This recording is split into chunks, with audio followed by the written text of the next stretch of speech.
Assalamualaikum warahmatullahi wabarakatuh. Saya Nur Syakila dengan NIM 23011254883. Guna video ini dibuat untuk menjawab soal-soal UAS pada mata kuliah Akuntabilitas dan Pengawasan Publik dengan dosen pengampu Bapak Dr. Zulkarnaini SOS MSI.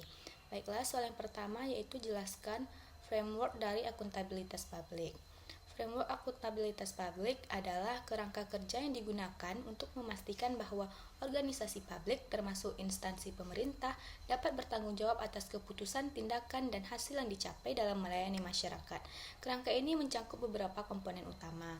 Yang pertama yaitu transparansi. Informasi terkait kebijakan, program, dan pengelolaan sumber daya harus tersedia dan mudah diakses oleh publik untuk menghindari penyalahgunaan wewenang. Yang kedua, partisipasi publik, melibatkan masyarakat dalam proses pengambilan keputusan dan memastikan bahwa kebijakan yang dibuat mencerminkan kebutuhan masyarakat. Yang ketiga yaitu efisiensi dan efektivitas. Sumber daya harus dikelola dengan cara optimal untuk mencapai hasil terbaik dalam memenuhi kebutuhan publik.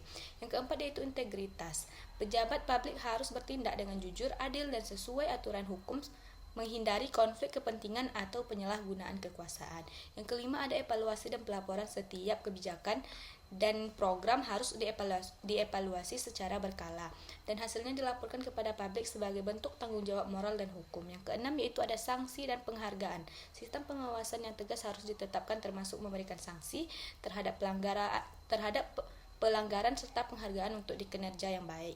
Soal yang kedua yaitu jelaskan bagaimana cara mengambil keputusan yang akuntabel bagi seorang PNS. Cara mengambil keputusan yang akuntabel bagi seorang PNS dapat diambil dengan langkah-langkah seperti yang pertama yaitu mematuhi peraturan dan kebijakan. Pastikan keputusan yang diambil sesuai dengan peraturan perundang-undangan, kebijakan pemerintah, dan kode etik PNS. Yang kedua yaitu dengan cara melakukan analisis dan pertimbangan.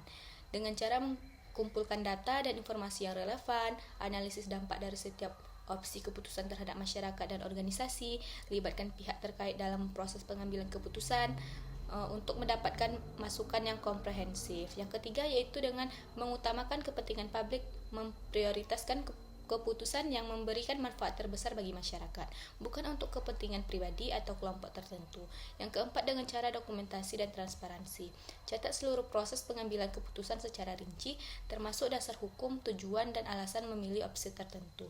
Jika memungkinkan, publikasikan keputusan agar dapat diakses dan dipahami oleh masyarakat.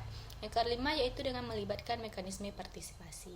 Dengan pendapatan masyarakat atau stakeholder yang terkena dampak langsung dari keputusan tersebut melalui forum konsultasi publik atau diskusi. Yang keenam yaitu dengan cara evaluasi dan penyesuaian. Evaluasi pelaksanaan keputusan dan dampaknya, lakukan penyesuaian jika ditemukan masalah untuk memastikan kebijakan tetap relevan dan efektif. Yang ketujuh yaitu ada dengan cara bertanggung jawab atas hasil keputusan. Jika ada konsekuensi dari keputusan yang diambil, PNS harus siap memberikan penjelasan, menerima masukan, dan memperbaiki jika ada kekurangan. Dengan menjalankan langkah-langkah ini, seseorang PNS dapat memastikan bahwa keputusan yang diambil mencerminkan prinsip-prinsip akuntabilitas dan mampu memenuhi harapan masyarakat. Sekian penjelasan yang bisa saya jelaskan. Lebih dan kurangnya saya mohon maaf.